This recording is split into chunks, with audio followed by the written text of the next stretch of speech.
Hamısı bu günləri Herobrine axtaracaq. Hile ilə götürməyimiz lazım, onu götürmüşük. Silinizək də var, yəni belə olmaz.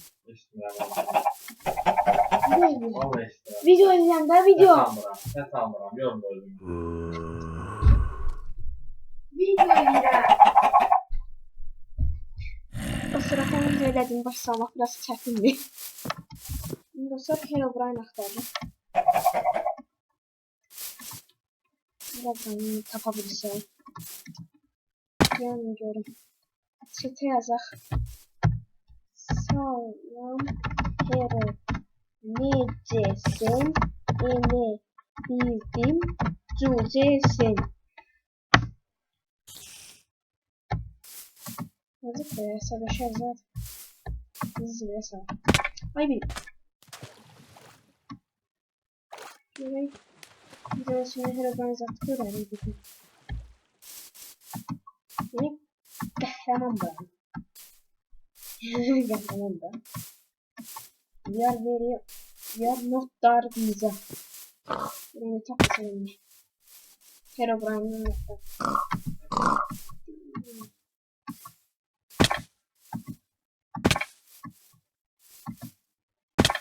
Geldi vurdu sana fal demeyiz yine. Nasıl geri kanları söylüyordu. Fuck you Herobrine. Söylesem İngilizce değil mi? Yani diyeydi.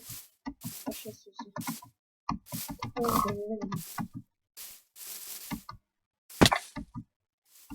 Gelsin sesine gözü arkadaş. Bütün günü Minecraft oynamır ya, onun gözleri bakmayan ki kıpkırmızı ben sonra. Onu da koyduram ben. Yok yani şöyle. Pişirip veririz, eziyet çekilir. Pişirip veririz.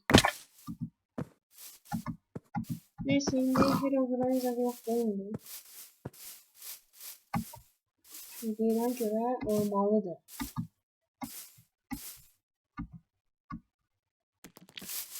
Bir tane şey var ki, eğer bu bizi izleyirse biz bu fogdan görmeyeceğiz bunu. Fog'a göre görmeyeceğiz biz bunu.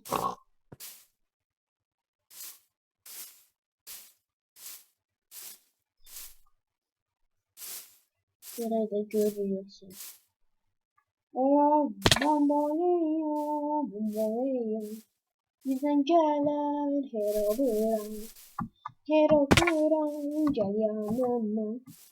İstiyorum seni Herobrine.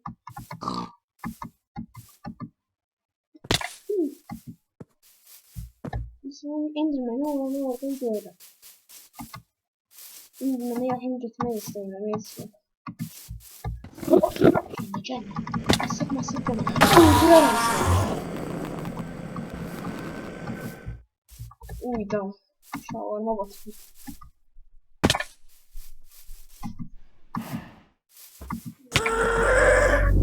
Aya!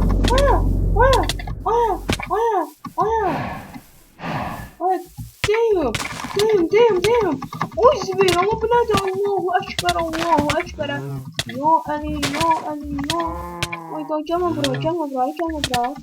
Ay bu nerede?